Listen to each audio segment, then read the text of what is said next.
hustle. Some people had brains, some people had muscle. Some people had both, a dangerous combination. A couple steps ahead of any sticky situation. Know when to make the move and know when to stay and be patient. And just because you're flesh and blood doesn't make you related. She used to tell me a story about the amazing Glaze. Him and your pops was like brothers, but that nigga was crazy. Me in early, late 80s, Brooklyn the murder capital. Where it wasn't frowned on if you had to bust a cat or two. Just keep it rational, never radical. Watch your attitude, and if you made Hey, good day, everybody. Thank you for joining me. Just in case you're joining me for the very first time, I'm your host, the real Glaze Gibbs. Make sure you smash the like button, subscribe, share, comment. I truly appreciate all the support. Hey, let's get straight to it, man. You know, I just got finished listening to the Breakfast Club, listening to Charlamagne and Lauren, and basically they speaking about the Diddy deal.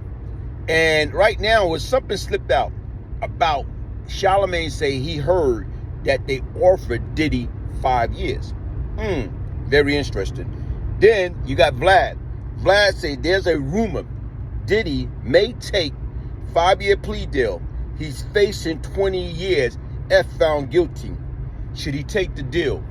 You know what? Honestly speaking, man, if that man, based upon all the stuff that's out there, that man know what he did and what he didn't do.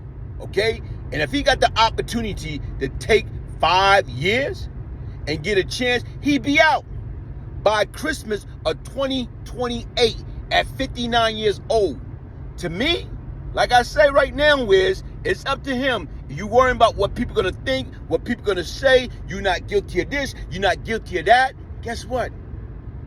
It doesn't matter. Because if they railroad you, what's gonna happen? Only two ways you gonna get out. You're gonna get out in a goddamn pine box, or you gonna get out by paying a hefty price for a presidential pardon. Tell me what y'all think. Listen, I'll be The lawsuit, they decided not to move forward with that as well too because of the claims. But those are all civil. That's not in the criminal stuff. Yes, but I pointed to those because those claims, even civilly, just show how outrageous, according to my source and according to what I believe Diddy's legal team is looking at, the claims can get when it comes to Puff in this situation because people have begun to pile on. So what I'm being told is the same thing is happening on the criminal side.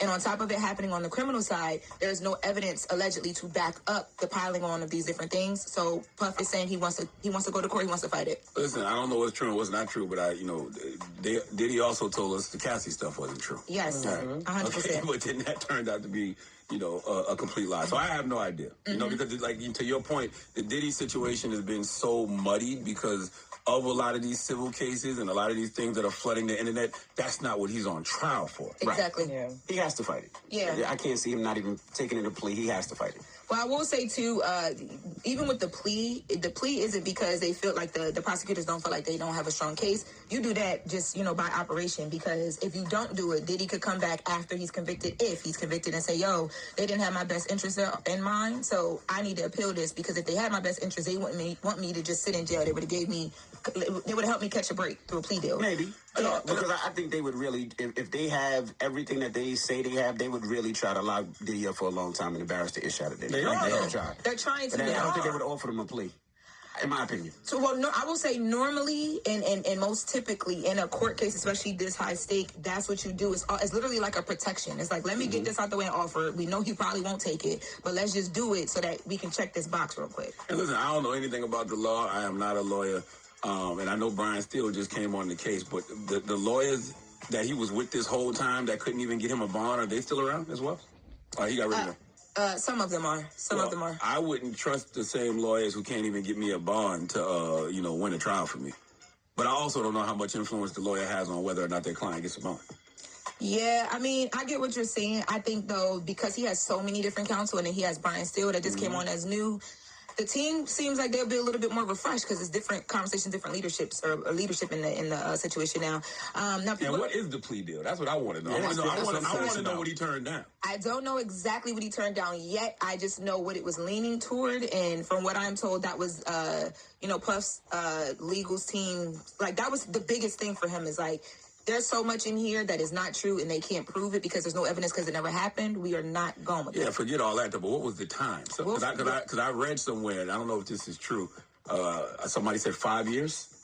I didn't see plea deal for 5 years, but I can look it up. I don't know if that's true. I just saw that somewhere. Nah, I didn't see All that the either. outlets I've seen, they don't know what it was because of like it's supposed to not be getting out into the media or whatever. But the case starts. He actually goes to court and that begins on. Diddy, take the deal. Don't be like R. Kelly, man. Guess what, man? You already got a taste of it. And once again, you got 4 years, 3 months total. You be home by Christmas 2028. You be 59 years old. All right? Not only that, you're going to have to pay a pretty penny to settle some of that, civil suits. But you're still going to be all right, man. Don't roll the dice, man. It's not worth it, man. Hit the like button, subscribe, share, support. I am the real Brian Glaze Gibbs. If I can change, anybody can change. One love. Guess what happened? Yeah, I'm a minute. Because Brian had associated himself with probably the most ruthless and notorious cocaine crack enterprise in the city. That being Howard Happy Mason and Lorenzo Fat Cat Nichols. NYPD rookie police officer was murdered, executioner style. And as I'm listening to that, I'm like, whoa. You actually dealt with Brian Glaze Gibbs, huh? I dealt with him years ago, back in the 80s, early 90s. I was where he was arrested by my partner back in those days for several murders himself. Not bad. I was given to me by a police officer in New York called Matt Byrne, whose son was gunned down by these drug dealers up there in New York City. Glaze was probably within the top 10 people in the city, but I'm going to say that he was probably one of the top 2 or 3 in Brooklyn.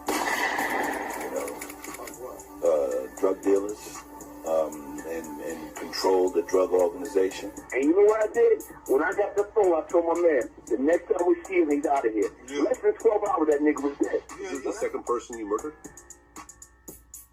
No. Because, like, right now, if you're going by the timeline, by that time, there's a few more before him. You know, I heard so many good things about you. What I really like is, I know you're a tough guy. And I've known that for quite a while. And you changed your life, and you're coming around, and you're right. We're from New York. We're New Yorkers. No matter what color you are, no matter what religion you are, no matter what you are. You know, we're New Yorkers. Well, he was a drug kingpin himself. He was a drug lord himself back in those days. And he operated out of Brooklyn and East New York. And, he committed a lot of violent acts himself. So if anybody knows the streets, I mean, he knows the streets. Tottenham. Yeah, you gotta worry about them guys. But we only have to worry about those guys in Vanderveer and stuff. You know, we all knew Glaze and Tutton, all those guys. Yeah. I know Glaze, Supreme Team. What up, Glaze? You know what I'm saying? Okay, inside the mind of the killer, the Brian Glaze Gibbs story. Okay, I'll check that out.